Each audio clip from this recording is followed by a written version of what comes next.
Bonjour, un petit rappel sur les fonctions affines et les équations de droite. Donc, on rappelle qu'en fait, une fonction affine, une fonction de la forme f de x égale donc ax plus b, avec a et b qui sont deux réels. Une petite remarque, a et b sont des réels, donc ils peuvent prendre n'importe quelle valeur, c'est-à-dire ça peut être des entiers naturels, des entiers relatifs, ça peut être également des nombres rationnels, des fractions, ou des irrationnels, comme pi.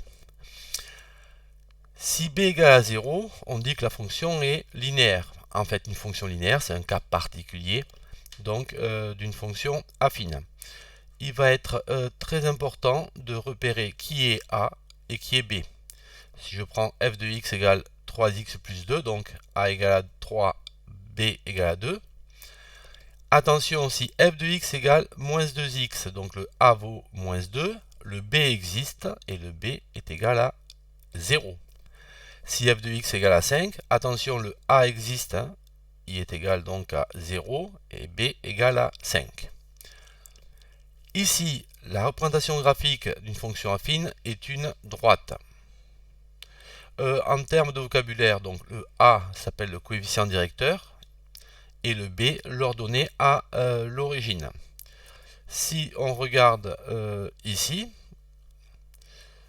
là j'ai pris a vaut 1 moins 1,85, b égale 1. Le b, l'ordonnée à l'origine, se lie à l'intersection de la droite et de l'axe des ordonnées. Le coefficient directeur, lui, va donner l'inclinaison de la droite. Dans le cas où a est négatif, la droite est inclinée vers le bas. Dans le cas où a est égal à 0, nous avons donc que la droite est horizontale. Et dans le cas où a est positif, donc la droite est inclinée vers le haut. Plus a est grand, plus l'inclinaison donc est importante. Nous verrons plus tard comment lire ce coefficient directeur. Ici, ensuite, la formule importante du cours, c'est comment déterminer le coefficient directeur d'après les coordonnées de deux points. Si je prends deux points de coordonnées, donc xa, ya, et b de coordonnées xb, le coefficient directeur, donc a pour formule yb moins ya sur xb moins xa. En physique, on dit souvent que ce nombre-là est le taux d'accroissement.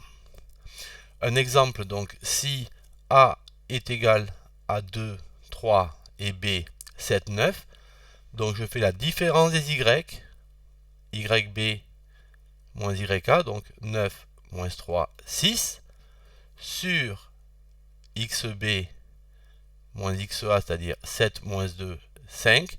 Dans ce cas-là, ça fait un nombre décimal, donc un nombre qui tombe juste, 1,2.